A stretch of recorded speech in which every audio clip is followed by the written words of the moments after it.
하나님의 말씀 에베소서 5장 15절 말씀입니다. 에베소서 5장 15절 말씀.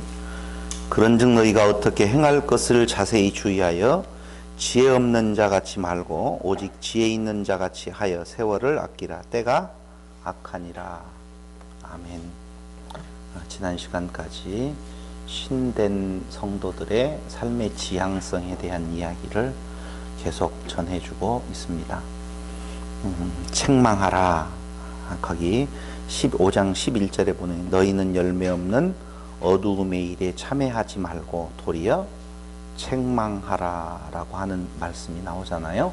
이 책망하라 라고 하는 말이 헬라어에서 엘렌코라고 하는 단어를 쓰는데, 그 책망은 비난하다 라고 하는 말이 아닙니다.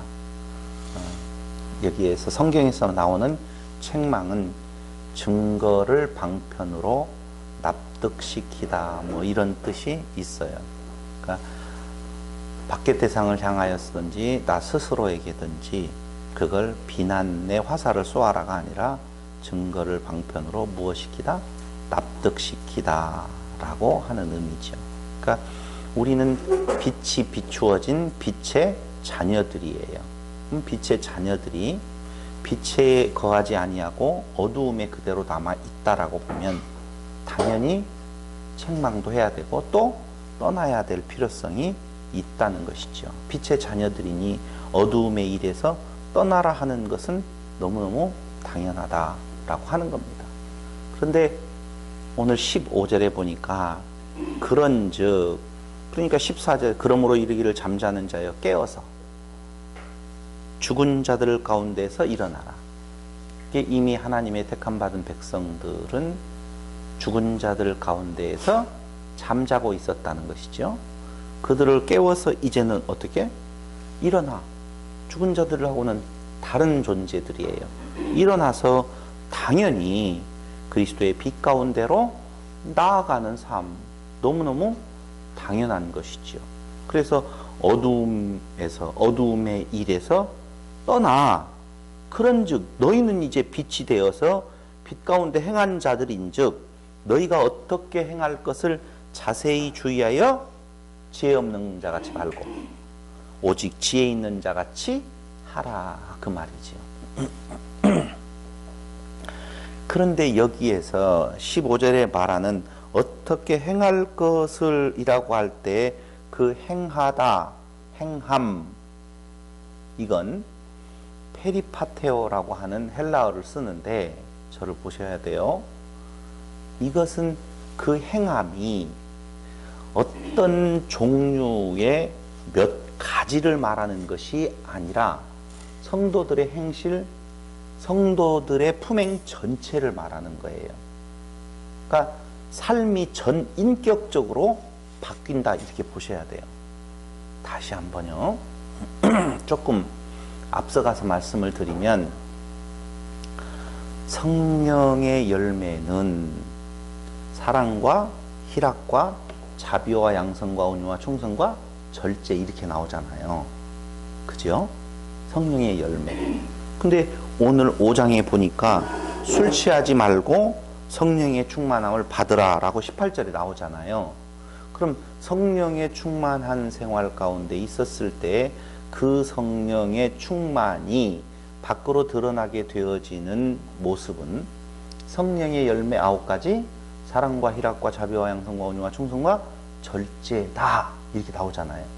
그럼 몇 가지라고 그랬어요? 조금 전에 9가지. 단수예요, 복수예요? 복수예요. 그런데 그 성령의 열매를 이야기를 할 때 복수로 쓰지 아니하고 단수로 쓴다는 거예요. 단수로 쓴다니까요. 그러니까 우리가 율법의 어떤 조항과 같이 사랑 조항, 희락, 화평, 자비, 양성, 온유, 충성, 절제가 따로따로 난 사랑은 좀 넘치는데 양선, 온유, 이런 것들은 좀 부족해. 그럴 수 없다는 거예요. 없다니까요. 그게 단수로 표현되어 있다니까. 하나의 묶음이라니까요. 근데 오늘 5장 15절에서 말해주고 있는 너희의 어떻게 행할 것, 그 행함이라고 하는 것도 하나의 항목들로 말하는 것이 아니라 페리파테오라고 하는 말은 성도들의 행실, 품행 전체 전인격을 말해주고 있다는 거예요. 그러니까 나는 아까도 이야기한 것처럼 사랑은 좀 부족하지만 충성은 좀 있어. 나는 좀 충성은 부족하지만 온유함은 좀 넘쳐. 그럴 수 없다는 거예요. 같은 수준이라는 거예요. 사랑의 수준이 하나면 나머지 것도 다 하나로 단수로 되어 있는 것이지 무엇은 내가 강한데 무엇은 약하다. 성령의 열매는 그렇게 되어질 리가 없다는 거예요. 왜 이렇게 말을 하는 것인지는 뒤에 가서 설명을 해보면 알게 될 거예요. 그래서 어떻게 행할 것을 자세히 주의하여 항상 이야기했죠. 깊이 생각하라, 문해모뇨 뭐 이런 이야기를 했잖아요. 그래요. 잘 생각을 해보라는 거예요. 그런데 한번 빌립보서 1장 27절을 찾아보셔요. 빌립보서 1장 27절.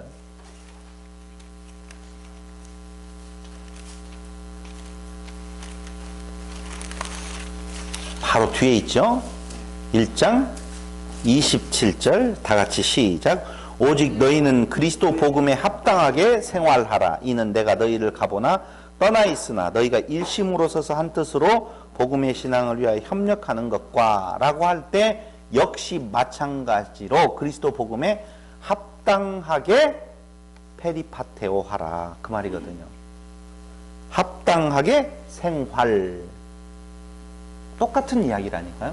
그러니까 그리스도 복음에 합당한 생활은 같은 수준으로 같이 나오는데 그리스도 복음에 합당한 생활은 성령의 열매로 드러나게 되어져 있고 그 성령의 열매는 복수가 아니라 뭘로? 단수로 되어 있다. 그러니까 딱 보면 나타난다는 거죠. 죄송해요. 딱 보면 제가 알아볼 수 있다는 것이 아니라 사람의 신앙적인 삶, 신앙인으로서의 삶의 모습은 무엇은 강하고 무엇은 약한 것이 아니라 그 사람의 전인격적으로 드러나게 되어 있다는 거예요. 그걸 자세히 한번 들여다보라는 거죠. 자기 스스로의 모습을 한번 잘 들여다보면 어떻게 행할 걸 자세히 주의하여 지혜 없는 자 같이 말고 오직 지혜 있는 자 같이 하라는 거예요. 그런데 여기 지혜라고 하는 것이 도대체 무엇냐라고 하는 거예요. 지혜 없는 자와 지혜 있는 자를 구분하고 있어요. 지혜 없는 자 같이 하지 말고 지혜 있는 자 같이 하라는 거예요. 그 지혜 있는 자 같이 하여 우리의 생활의 모습을 지혜 있는 자 같이 한번 바라보고 무엇을 아껴? 세월을 아껴라. 그 말이거든요. 내용으로 보면. 그럼 보세요. 우리의 일상생활은 지금 광야의 생활이라고 이야기를 하지요. 광야를 지날 때의 광야의 이스라엘은 그들이 처한 그 환경으로 인하여서 하나님을 원망하지요. 그렇죠? 원망해요. 그런데 하나님께서 그 백성을 향하여서 내 백성이 어리석도다 그렇게 말을 하거든요. 광야의 생활 속에 그들의 탐심은 뭐냐 하면은 애굽을 떠날 때의 이스라엘 백성들의 마음속에 꿈꾸고 있는 생활이 있을 거예요. 어떤 생활을 꿈꾸느냐? 애굽에서 해방되었다라고 보면 애굽의 부귀영화를 그 이상 더 누릴 거다라고 하는 생각을 가질 수 있다니까요. 그게 누구의 생각이냐면 지금 기독교인들의 생각이 거기에 머물러 있다는 거예요. 그런데 광야를 왔어요. 광야를 왔는데 그들이 생각하고 있었던 그들의 탐심을 만족시킬 만한 부귀영화가 그들 앞에 놓여 있지 아니하고 도리어 고난의 삶, 힘들고 어렵고 괴로운 삶이 그들 앞에 놓여지더라 그 말입니다. 그때 그들은 하나님을 향하여서 무엇하게 되어져요? 원망하게 되어져요. 그게 어리석은 자의 지혜 없는 행동이에요. 근데 그 행동을 보고 하나님은 내 백성이 어리석도다 이렇게 표현하거든요. 왜 어리석어요? 하나님의 자녀가 광야의 생활을 할 때, 이 땅에 살아갈 때 잘 살기를 원하느냐, 못 살기 원하느냐? 잘 살기 원한다.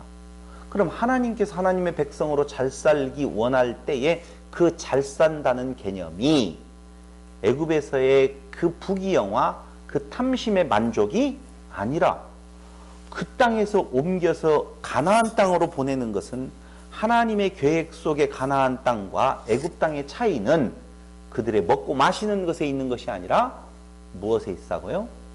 평안에 있다라고 하는 것입니다. 그러니까 그들의 본향인 어디로? 가나안 땅으로 가서 하나님 안에서 하나님과 더불어서 평안을 누리는 삶이 진정한 하나님이 뜻하시는 바인데, 그들의 마음속에 광야를 지날 때에 그들은 애굽의 그 탐심을 그대로 가지고 와서 부귀영화를 꿈꾸고 있었을 때 하나님을 향하여서 원망과 불평이 나오더라 그 말입니다. 그게 바로 무엇하는 거예요? 어리석은 거라. 이렇게 하나님이 책망하시는 거예요. 우리는 그 예를 하나 더 들어본다라고 보면 욥의 아내가 욥이 저주를 받아서 그렇게 많은 저주를 받았다? 좀 이상하죠? 하나님의 시험? 징계가 테스트를 받아서 그 어려운 가운데 있었을 때에 욥의 아내가 뭐라고 말해요? 하나님을 저주하고 죽으라 그 말하잖아요. 하나님을 저주하고 죽으라 했었을 때 욥의 답은 뭐라고 나오고 있냐? 당신이 어리석은 여자 중에 하나같이 되었다 이렇게 말하거든요. 당신이 어리석은 여자 중에 하나같이 되었다. 그럼 제가 지금 말씀을 드려요. 어리석다라고 하는 말씀을 어디에서도 말하고 출애굽시에서 하나님이 이스라엘 백성에게도 말하고 욥의 아내에게 어리석다고 말하거든요. 그럼 어리석다라고 하는 말의 반대말은 지혜롭다는 말이에요. 너희는 지혜롭게 생각하라 그 말이거든요. 어리석지 말고 그 말이에요. 그런데 오늘 욥은 당신이 어리석은 여자 중에 하나같이 되었다. 왜? 하나님의 뜻을 생각하는 것에서 멀어졌다는 거예요. 하나님의 뜻이 무엇인지, 왜 나에게 이러한 삶을 주었는지. 그래서 누누이 말씀드리잖아요. 상황을 변화시켜 달라고 기도하는 것이 아니라 이 상황이 무슨 상황인지를 깨달아 알게 해달라고 기도하는 것이 바른 기도라고 말씀을 드렸단 말입니다. 그러니까 하나님의 뜻과 사람이 추구하는 뜻이 다를 때에 어리석은 자가 되어지는 거고, 하나님의 뜻을 아는 자가 그 하나님의 뜻 안에서 생각하고 행동하는 것이 어떤 자다? 지혜로운 자다 그 말이에요. 어리석은 자 특징이 있죠. 어떤 자가 어리석은 자예요? 욕망의 지배 속에 거하는 자예요. 그렇잖아요. 아까 탐심,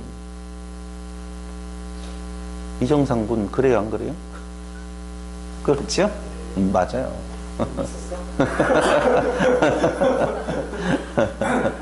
탐심, 어리석은 자라니까요. 그런데 중요한 것은 그 욕망의 욕심, 욕망의 끝에 달려가는 것이 바로 자기 자랑이다. 그러니까 육체의 욕망의 지배 속에 거하면서 자기를 자랑하는 것, 그게 어리석은 자의 특징이에요. 그럼 반대로 생각을 해볼까요? 지혜로운 자는 어리석은 자의 반대니 자기 자랑 버리고, 그렇죠? 이웃을 자기보다 낮게 여기고, 나를 죽여서 하나님의 영광을 나타내는 것, 그게 어떤 자예요? 지혜로운 자라니까. 그건 어디에서 참 지혜가 발현되어졌느냐? 다시 또 이야기할게요. 자기 자랑을 버리고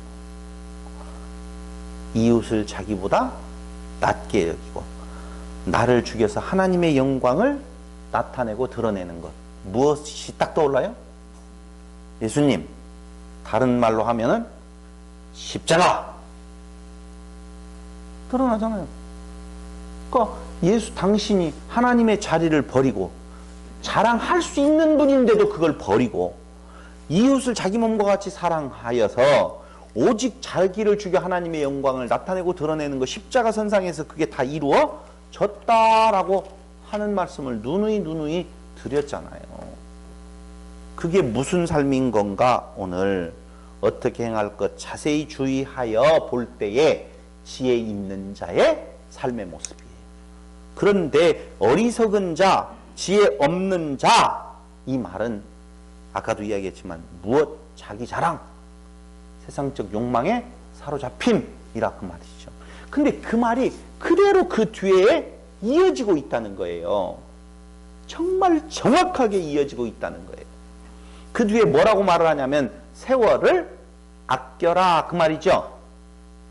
다시 한번요. 또 한번. 행할 것 전인격적인 삶의 변화인데 지혜 없는 자같이 하지 말고 지혜 있는 자같이 십자가의 삶을 살아가는 거죠. 그런데 그것이 뭐라고 말하느냐? 세월을 아끼라. 이해하라. 세월을 아끼라. 세월을 아낀다. 왜 아껴야 돼요? 때가 악하기 때문에 아끼래요. 자, 그럼 먼저 세월을 아끼라. 세월은 카이로스라고 하는 단어를 쓰거든요. 여기 쓴 세월은 카이로스. 카이로스라고 하는 단어는 기회라는 뜻이에요. 기회. 우리에게 뭐가 주어졌다는 거예요? 기회가 주어졌다. 아끼라 라고 하는 말은 텍사고라조라고 하는 말인데 건져 올리다. 아그굴레에서 속량해 내다. 다 사버리다. 이런 뜻이 있어요.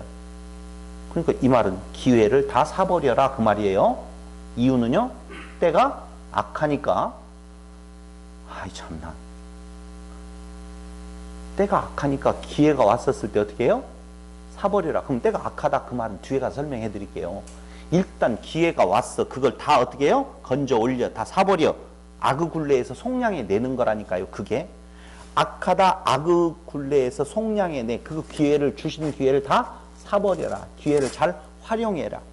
기회를 놓친다. 그걸 뭐라고 말을 해요? 기회가 왔어요. 근데 그 기회를 놓쳤어. 무엇 하는 거예요? 방탕이야. 기회가 내게 왔다니까요. 근데 건져 올려야 돼요. 다 사버려야 돼요. 그 기회를 잡아야 돼요. 그런데 그걸 어떻게 해요? 못 잡고 다 놓쳐버렸어요. 무엇? 방탕이라 그 말입니다. 보세요. 그럴 리 절대 없어요. 왜냐하면 우리가 너무너무 잘 알고 있는 것처럼 탕자의 비유를 할 때에 거기 술 취하지 말라 있는 방탕한 것이니 이렇게 나오죠. 봐요. 술 취함이 무엇로 연결되어져 있느냐? 방탕으로 연결되어 있는데 그 방탕한 것은 세월을 낭비하는 거예요. 맞으면 고개를 끄덕거려 줘야 되는데 안 들으니까 정원이도 이걸 들어야 된다라고 저는 아주 깊이 있게 생각을 하기는 해요. 이 방탕이 나올 때에는 정말 잘 들어봐야 될 필요가 있어요. 어쨌든 세월을 아끼라 이 말은 기회를 잘 활용해라. 기회를 놓치지 말아라. 기회를 놓치는 건 무엇하는 거다? 방탕하는 거다. 그러면서 왜 세월을 아껴야 되느냐 하면은 때가 악하기 때문에 그렇다. 베드로전서 4장 2절로 4절. 베드로전서 4장 2절로 4절.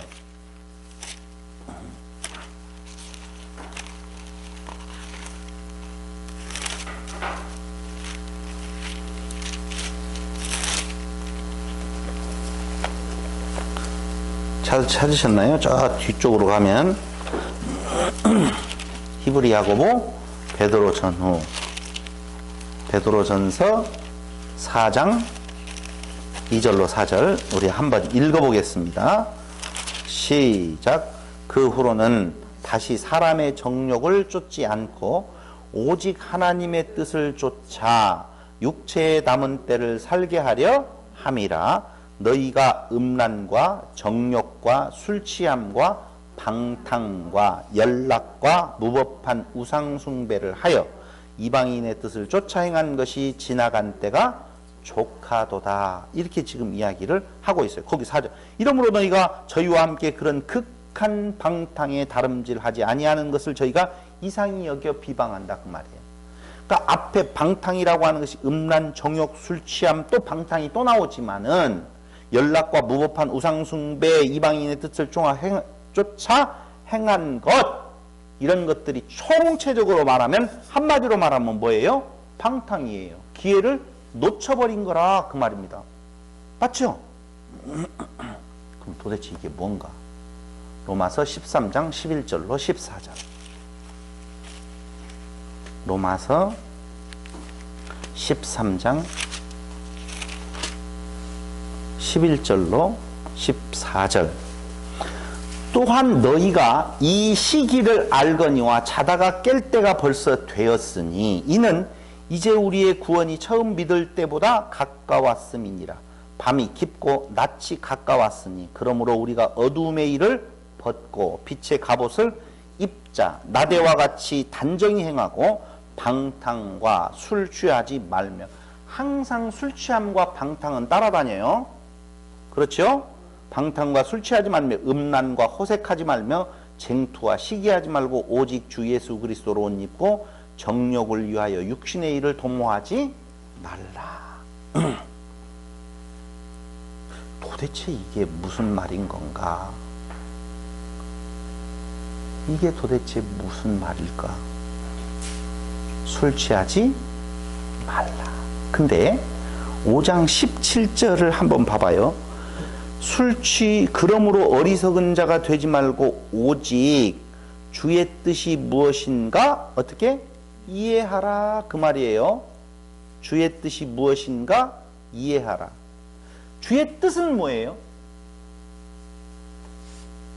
말이 왔다 갔다 하는 것 같지만 지혜롭게 되기를 바라는 것.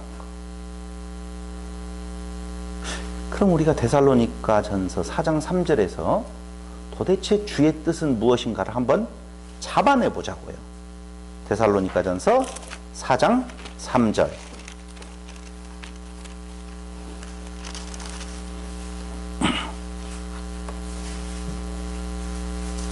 다 같이 시작.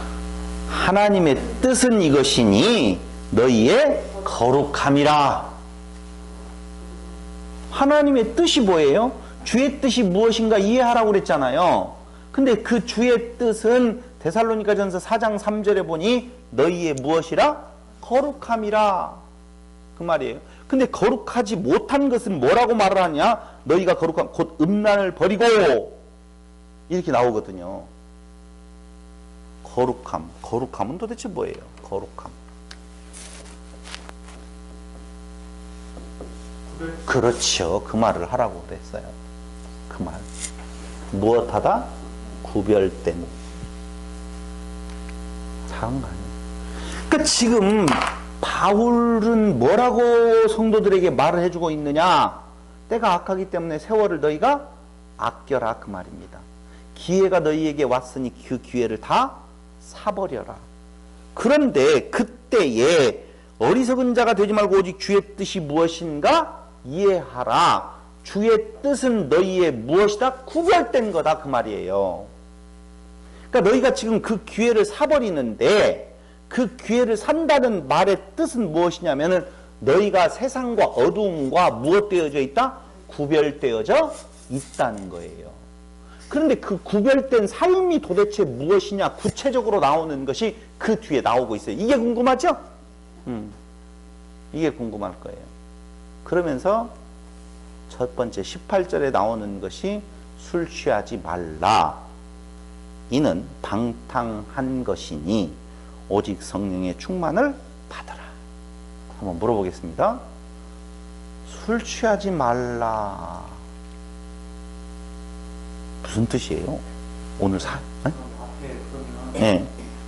이해하라 그 말은 아까 뭘 이해하냐고 물어봤잖아요. 뜻이 무엇인가? 이해하라. 주의 뜻이 무엇이에요? 구별된 거예요. 구별된 삶이에요. 다른 삶을 살아가는 이방인과는 다른 삶이에요. 근데 그 다른 삶의 내용을 지금 제시해 주는 것이 첫 번째가 뭐라는 거예요? 술 취하지 말라는 거예요. 아까도 계속 다른 성경에서 술 취하지 말라, 방탕한 것이다. 이거 나오잖아요. 그죠? 술 먹으면 돼야 안 돼요? 맥주 정도는요? 포도주는 괜찮겠나요? 아니, 어떻게 생각하세요, 여러분? 오늘 이 이야기를 가지고 사실은 강론이 아니라 토론을 좀 하고 싶었어요. 근데 이 구도가 토론 구도가 아니니까 질문으로 그냥 대신 때우겠는데, 여러분들이 생각할 때 술 취하지 말라는 뜻이 뭐예요? 아, 많이 그래요. 어저께도 결혼식 때문에 전주를 갔다 오는데 아이들이 술 한잔, 꼭 결혼식에 가면 한 잔요? 그게 보통 하는 이야기예요. 한 잔요? 아이고, 딱 그 말이에요. 맥주는 술도 아니잖아. 음료수잖아. 아, 성경이 어디 술 먹지 말라고 그랬어? 취하지 말라고 그랬지? 그러니까 취하지 않고 마시는 것은 문제가 있다 없다?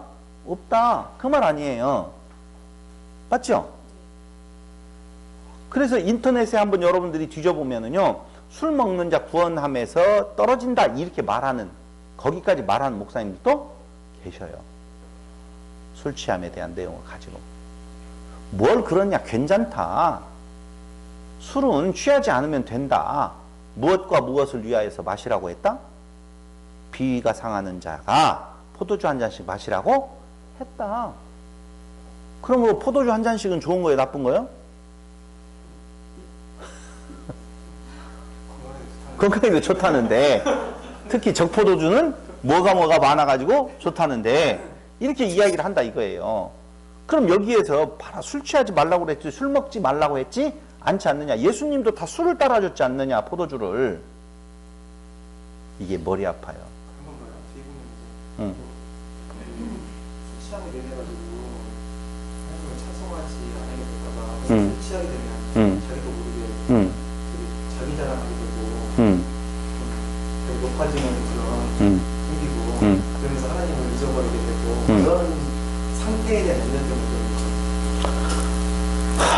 오히려 이 대목에서는 자세한 항목을 나열해도 좋을 것 같은데 나열하지 아니하고 그 항목들을 모두어서 다른 서신에서는 그런 내용들이 많이 나오거든요. 한번 볼까요? 누가복음 21장 34절. 누가복음 21장 34절.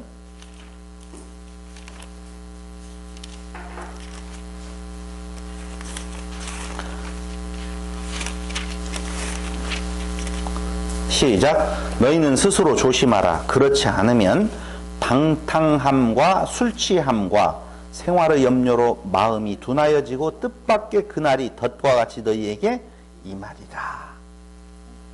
술 취함, 방탕하고 꼭 같이 나와요. 또 한번 볼까요? 다시 한번 로마서 13장 13절. 이건 외우기도 쉽죠? 로마서 13장 13절.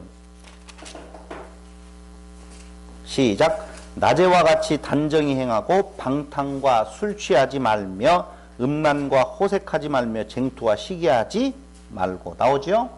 또 한번 볼까요? 갈라디아서 5장 21절. 갈라디아서 5장 21절. 제가 읽을게요. 투기와 술 취함과 방탕함과 또 그와 같은 것들이라 전에 너희에게 경계한 것 같이 경계하노니 이런 일을 하는 자들은 하나님의 나라를 유업으로 받지 못할 것이요. 아이고, 이거 큰일 났어요. 박도경 집사님, 방금 이야기한 것처럼 뭐 포도주 한 잔, 맥주 한 잔, 그렇게 절제 잘 하면서 마신 적이 있었죠. 취하더라까지 마신 적은 없었죠.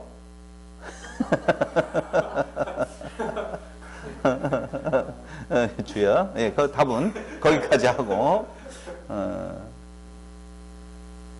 또 한 번 볼까요? 한 번 더, 하나만 더 보자고요. 베드로전서 4장 3절.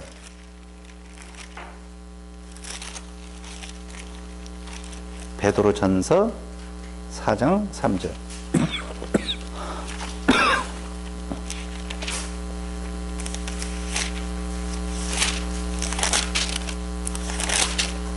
다 같이 시작. 너희가 음란과 정욕과 술 취함과 방탕과 연락과 무법한 우상 숭배라 이방인의 뜻을 쫓아 행한 것이 지나간 때가 족하도다. 그럼 지나간 때가 족하다고 그랬어요. 지금은 안 하고 있다는 말이에요. 어찌할지 모르겠네요. 그만하라고가 아니라 족하다 그래. 그런데 누가복음 15장 13절을 한번 보세요. 누가복음 15장 13절.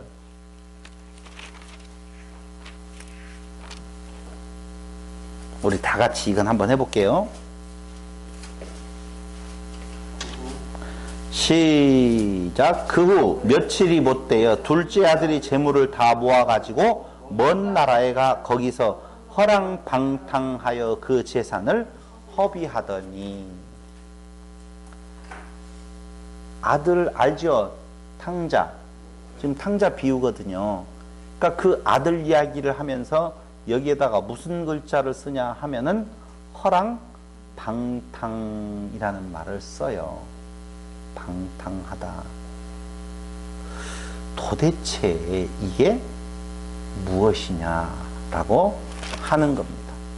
방탕이라고. 그렇죠. 많이 나오죠? 그 단어가 헬라어로 아소티아라고 하는 단어를 써요. 아소티아.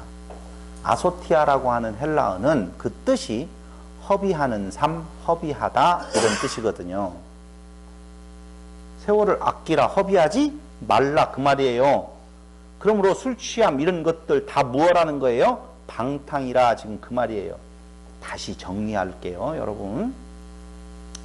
술 취하지 말라라고 하는 말은 술을 이야기하는 것이 아니에요. 그거로 인해서 아니요. 술 취하다라고 하는 말은 술 취하다 이 말하고 대비되는 말이 무슨 말이 나왔냐면은 술 취하지 말라 이는 방탕한 것이니 술 취함이 방탕이라고 허비하는 거라고 말을 하면서 그 대비되는 말로는 성령의 충만을 들고 있다니까요. 그러니까 사람에게 있어서는 두 가지의 삶이 있어요. 하나는 술 취함의 삶, 또 하나는 성령의 충만한 삶. 자, 이해됐죠? 근데 술 취하는 삶을 무슨 삶이라고 그랬어요? 방탕하는 삶, 허비하는 삶이라 그렇게 표현하고 있다는 거예요. 대비를 시키고 있다니까 지금 두 가지를. 그럼 술 취한다라고 하는 말을 왜 그 허비하는 삶의 대표로 거기에다가 놓았느냐 그 말입니다. 그러니까 술만을 이야기하는 것이 절대 아니라는 거예요. 제 이야기는. 그렇다니까요. 그런데 왜 술 취함과 성령 충만을 왜 술 취함이라는 말로 거기에다가 써놨느냐 하면은 그 술 취하다라고 하는 단어와 성령 충만을 받으라는 단어와 같은 단어의 의미를 가지고 있어요. 그게 무엇이냐 하면은 취하다라는 말은 지배받다 그 말이에요. 지배받다.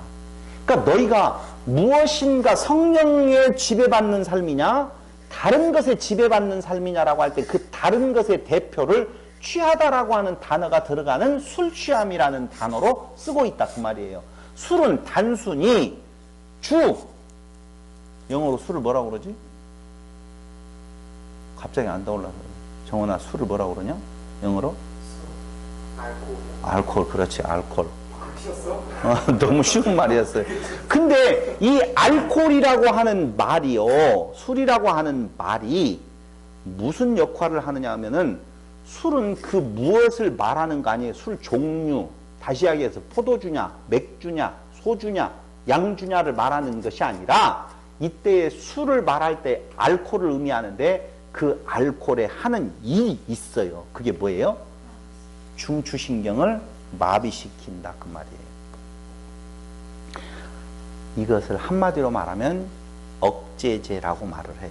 술이라고 하는 것은 중추신경을 마비, 억제해요.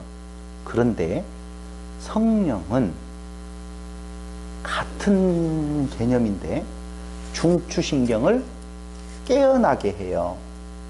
각성시킨다니까. 그러니까 지금 술과 성령의 충만을 받으라고 할 때에 그 말도 역시 무엇받는다? 지배받는다는 말이고, 또 하나는 술 취하다라고 할 때 그 취함도 무엇받는 거예요? 지배받는 건데, 사람은 둘 중에 하나 지배받게 되어 있어요. 성령이든지 성령 바뀌든지. 그것을 대표적인 것을 뭐라고 말을 한다고요? 술이라고 말한다. 그러니까 그 방탕하다는 말은 허비하다. 또 말씀드리지만 낭비하다. 그런 삶이에요. 성령과 술 취함의 공통점은 지배당한다. 점진적으로 깊어져 간다. 중독성이 있다. 그 말이거든요. 한번 재미있는 표현을 해볼게요. 술 마시고 난 뒤에 야 너무 좋다. 또 마시고 싶다. 또 마시고 싶다.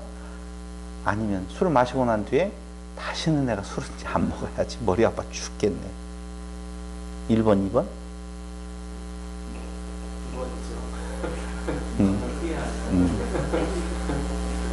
근데 보세요. 성령 충만한 삶을 산다라고 하면서 보세요.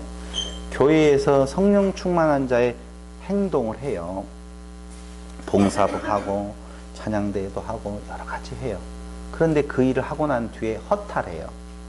그건 성령 충만이 진짜 아니에요.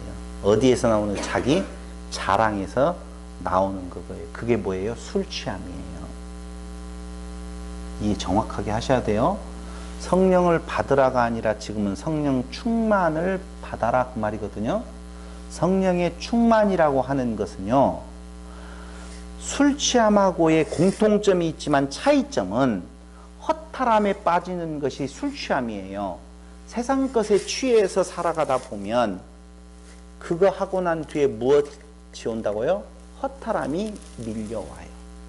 그런데 성령 충만한 삶은 허탈해지지 아니하고 도리어 에너지가 넘친다. 이 차이가 엄청나다니까요. 중독성이 있어요. 그 중독성이 할 때마다 어떻게 돼요? 에너지가 넘쳐나고 할 때마다 허탈함에 빠져요. 그건 술 취함의 행동이라니까. 내가 어떤 일을 지금 행하는 데 있어서 성령 충만 비슷하다니까. 성령 충만한 거나 봐봐요. 성령 충만해가 해롱해롱 하는 거나 아 그러잖아요. 누구지요? 기도하는 아들 때문에 구약에서 아니요. 들어가서 저가 성령에 술에 취해서 저런다라고. 그 선지자가 와서 네가 지금 술에 취했구나 라고 할 때 있죠. 됐어요. 비슷하게 보인다니까. 미쳤어요. 둘 다. 무엇인가에 취해서 살지 않으면 세상은 살아갈 수가 없다니까. 그런데 내 삶이 어떤 일을 하고 취해서 했는데 허탈해진다. 술 취함이라니까. 자기 자랑에 있는 거고. 근데 그 일을 하면 할수록 새로운 에너지가, 기쁨이 넘치고 또 넘친다. 성령 충만의 삶이 우리 안에 있는 거라 이렇게 볼 수가 있다니까요. 신명기 1장에 보면은요, 그런 건 나와요.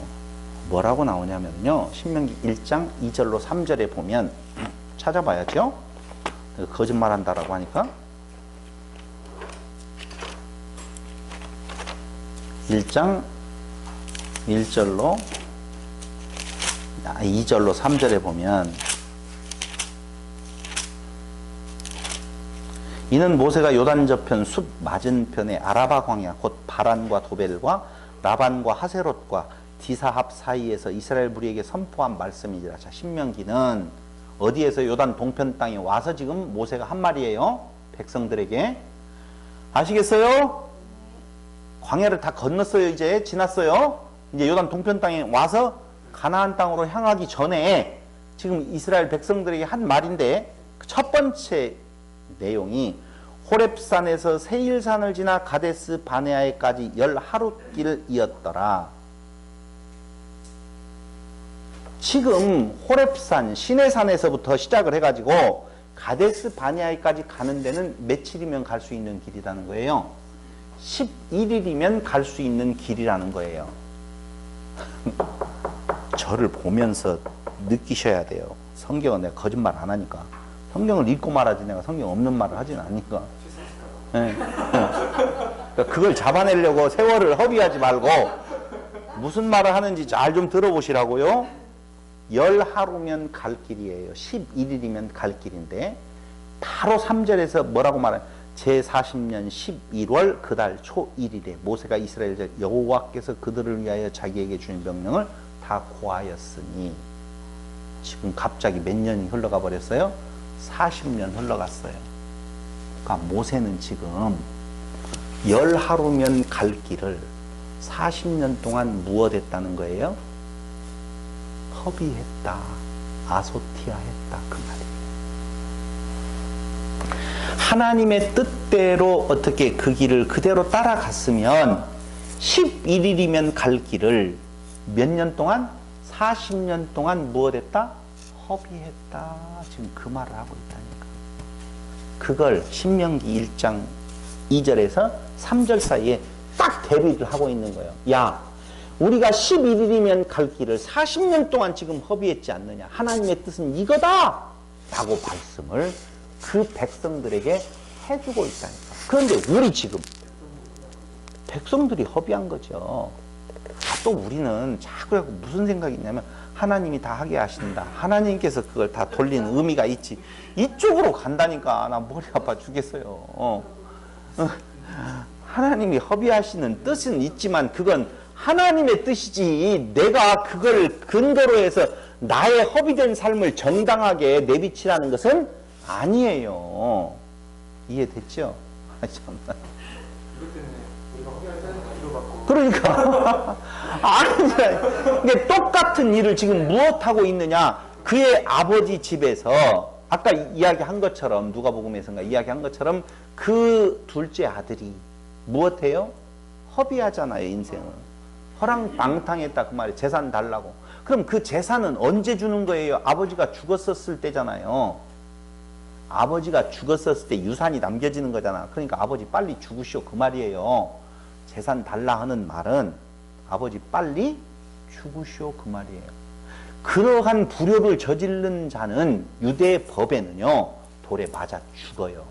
근데 그 아들이 그 돈 태우고 가서 해외에 가가지고 이방에 가서 허랑방탕하게 돌다가 돌아오잖아요. 누가 제일 맞이해요? 아버지가 가서. 왜? 왜 아버지가 그 아들을 맞이할까? 집에까지 오도록 기다리지? 아니요. 그 말이 아니라니까. 아버지의 사랑은 그 아들이 틀림없이 못 견디고 방탕한 생활을 하고 허비하고 다시 돌아올 줄로 알아요? 몰라요? 알아. 안다니까? 아는데 그 돈을 태워서 보내요.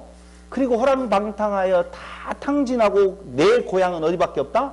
아버지 집밖에는 없다. 이제는 아들 아니어도 되고 종으로도 감사할 뿐입니다 라고 돌아오는데 아버지가 먼 발치에서 아들을 보고 진짜 우리 고향말로 버선발로 뛰어나가서 그 아들을 안아버려요. 이유는 뭐 때문에? 아니요. 그거 아니에요. 그게 뭐냐면 그 아들은 동네로 들어오면 돌에 맞아 죽어요. 유대의 율법에 부모에게 불효하고 아버지 죽기를 바라고 그 돈 갖고 도망간 놈이 거기에 허랑방탕에 돌아온다? 그는 유대의 율법에 가늠한 여인보다 더 혹독하게 돌에 맞아 죽는다니까. 당연하다니까. 그 유대 율법은 다 그래요. 부모를 공경하라고 하는 내용에 있어서 합리적인 내용들이 뭔데요? 근데 뒤 아버지 빨리 죽으시오 오고 그런 법이 어디가 있어요? 세상의 유대 율법에 아버지가 살아있는데 재산 달라고 아버지 빨리 죽으시오 이렇게 말하는 놈은 돌에 맞아 죽어야 된다니까. 그렇지. 그러니까 그 아들 어떻게 안고 다른 사람이 그 아들에게 돌 던지지 말라고. 그게 예수님께서 죄 없는 자가 무엇해라? 돌로 쳐라 그 말이에요. 그가 다 그 상처를 다 어루만져 주는 거예요. 그게. 그러니까 그게 뭐예요? 낭비, 바로 허랑방탕 그 말을 그대로 거기에 쓰고 있다니까요. 여러분 술은 왜 마셔요? 취하려고 마시죠? 취하려고 마셔요. 왜 취해요? 기분 좋으려고. 행복해지려고. 그 먹으면 알딸딸 하다고 그러잖아요. 그 말은 지금 그 사람의 상태가 기분이 나쁘다, 행복하지 못하다 그 말이거든. 충분히 기분 좋고 행복한데 다른 것에 취할 필요가 있다 없다? 없다는 거예요. 그러니까 내가 세상의 것을 바라보고 세상 가운데에서 그게 취해 살고, 술은 단순히 술만을 말하는 것이 아니라고 그랬어요. 그러니 내가 다른 어떤 것에 지금 취해가고 있다, 취하고 살고 싶다라고 하는 말은 무엇에 취하지 않았다는 거예요? 성령에 취하지 않았다는 거예요. 성령의 충만함에 떠나 있다는 말이라니까. 취하지 않아도 육신의 체력이 높아졌을 때 중심력이 마비되잖아요. 다 그래요.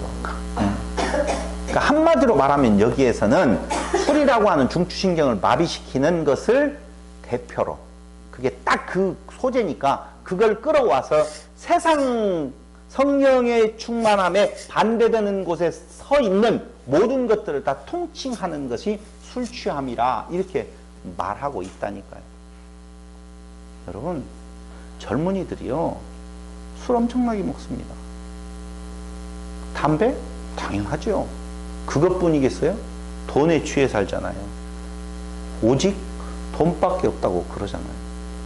왜 그래요? 그것뿐이겠어요? 정말 우리 아들을 대상으로 한 말은 진짜 아니에요. 무엇에 취해 살아요? 게임에 취해 있죠.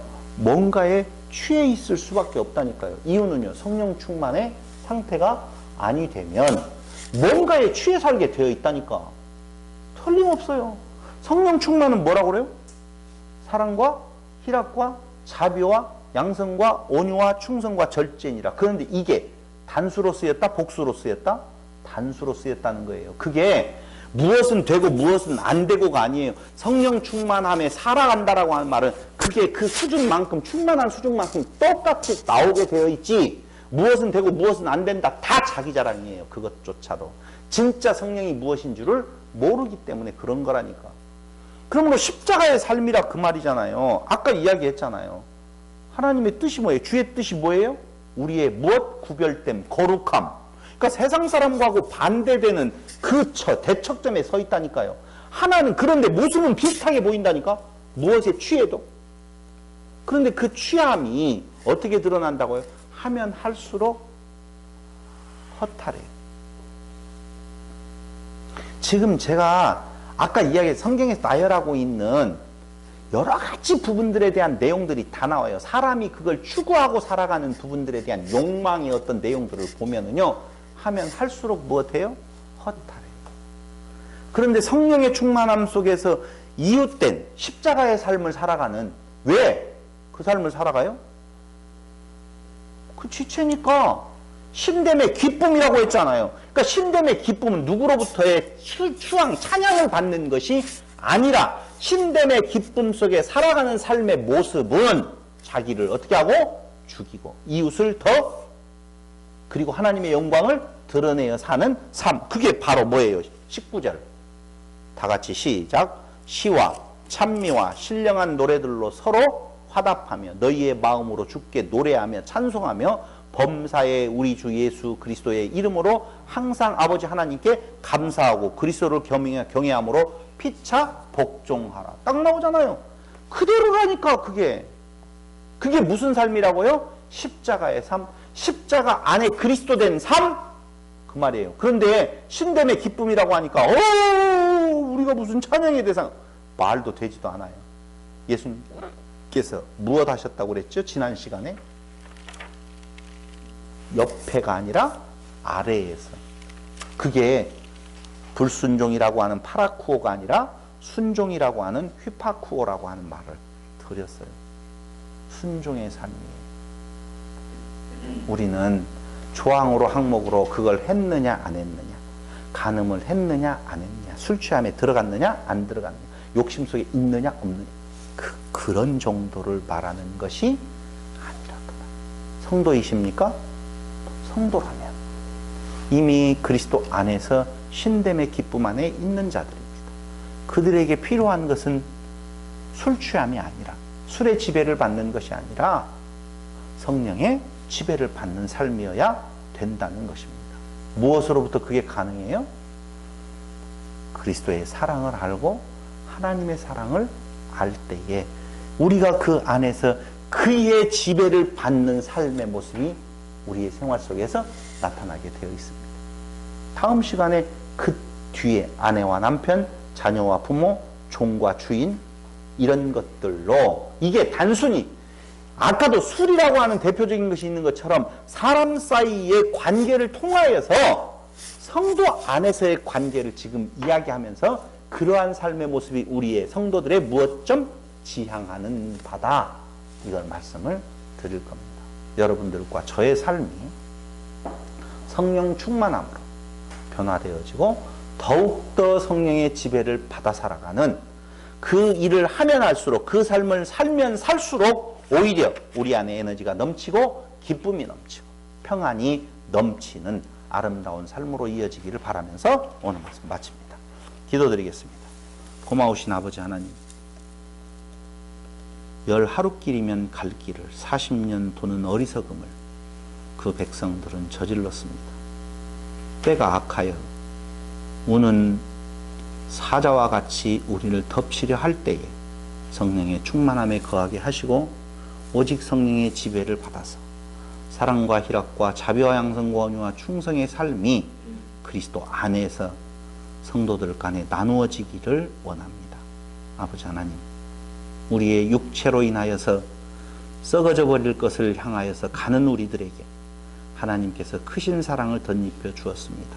그 사랑 안에 있다 하면서도 썩어 없어져 버릴 것에 우리의 마음을 두고 살아가는 어리석은 우리들을 책망하여 주시고 오직 하나님의 뜻을 구하며 살아가는 성도들로 인도하여 주시기를 예수님 거룩하신 이름으로 기도드리옵나이다. 아멘.